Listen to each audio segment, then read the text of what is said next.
অনির জীবন রক্ষার্থে এবার অনির্বাণ রাইয়ের কাছ থেকে ওর আবাসনের কথাটা সম্পূর্ণরূপে গোপন করে রাইয়ের সন্তানটাকে নষ্ট করার পরিকল্পনা করলো। হ্যাঁ বন্ধুরা, ভিডিওতে লাইক দিয়ে দেখতে থাকুন। যে মুহূর্তে কিনা অনির্বাণকে একের পর এক সকলে দোষারোপ করতে থাকে এবং বলতে থাকে যে অনির্বাণ দা আজকে এই সব কিছুর জন্য তুমি দায়ী, কারণ তোমার অসাবধানতার কারণে রায় দিদি ভাই এরকম করে মৃত্যুর মুখে নিজেকে ঠেলে দেওয়ার কথা ভাবছে। রায় দিদিভাই এই সন্তানটাকে যে কোনো মূল্যে পৃথিবীর আলো দেখানোর কথা ভাবছে। আজকে যদি রায় দিদিভাই কোনো মতে কনসিভ না করতো তাহলে হয়তো বা এই সিচুয়েশনটা রায় দিদিভাইয়ের জীবনে আসতো না। আর এই সব কিছুর মূল্যে যদি কেউ থেকে থাকে সেটা লাগে একমাত্র তুমি। রায় দিদিভাই এরকম করে কান্নায় ভেঙে পড়েছে শুধুমাত্র তোমার জন্য। এটা কি তুমি এই দায়টা কোনো মতে অস্বীকার করতে পারো? ঠিক শেষ স্রোত বলতে থাকে যে অনির্বাণ দাদাভাই এই যাত্রা আমি কোনো মতে তোমার সাথ দিতে পারছি না, কারণ এখানে অবশ্যই তোমারও ভুল আছে। তোমার ভুল আছে বিধে আজকে রায় দিদিভাইকে এত কিছু সহ্য করতে হচ্ছে। নয়তো বা আমার রায় দিদিভাইকে কোনোদিনও এতটা আমি ভেঙে পড়তে দেখিনি। ঠিক সেই সময়েই সার্থক বলতে থাকে যে আচ্ছা অনি দাদাভাইয়ের এর মধ্যে কী দোষ দেখলে বলো তো তুমি স্রোত? আমি এই বিষয়ে তোমার সাথে কোনো মতে একমত হতে পারছি না।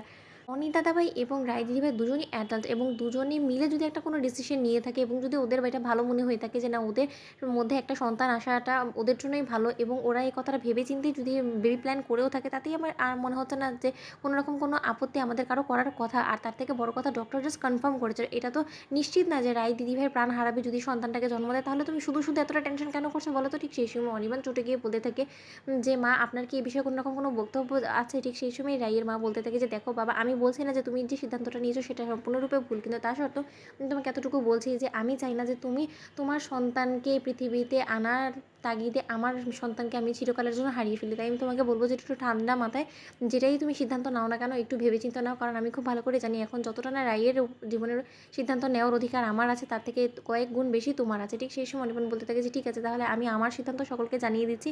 আমি কোনো মূল্যে আমার সন্তানকে পৃথিবীর আলো দেখানোর জন্য রাইয়ের জীবনটাকে ঝুঁকির মুখে ঠেলে দিতে পারি না। তার জন্যই আমি চাই যে রাইয়ের কাছ থেকে গোপন করে যে কোনো মূল্যে রাইয়ের অ্যাবর্শনটা হয়ে যাক। তাহলে আর যাই হোক না কেন এখানে সাপও মরবে এবং লাঠিও ভাঙবে না, আর রাইয়ের কোনো রকম কোনো ক্ষতি হবে না। ঠিক সেই সময় স্রোত বলতে থাকে যে এটা কি আদৌ রাইজীবের কাছ থেকে গোটা বিষয়টা গোপন করে করাটা ঠিক হবে অনি দাদাভাই? ঠিক সেই সময় অনির্বাণ বলতে থাকে যে স্রোত তুমি কি পাগল হয়ে গেছো? তুমি শুনলে না যে রাই কী পরিমাণে চটে আছে যে ও যে কোনো মূল্যে পৃথিবীতে এই সন্তানটাকে আনবে? তাহলে ওকে যদি আমি এখন যেয়ে বলি যে তোমার অ্যাবর্শন করাবো তখন কি ওই কথাটা শুনবে? ও নিশ্চয়ই রাজি হবে না।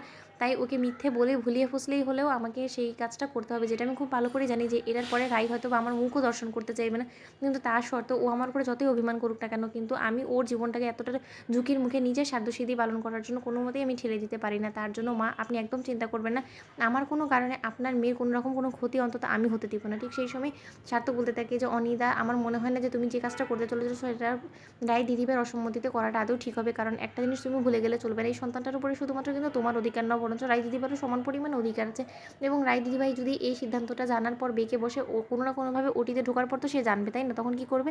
তো বন্ধুরা লাইক কমেন্ট শেয়ার করে সাবস্ক্রাইব করতে ভুলো না।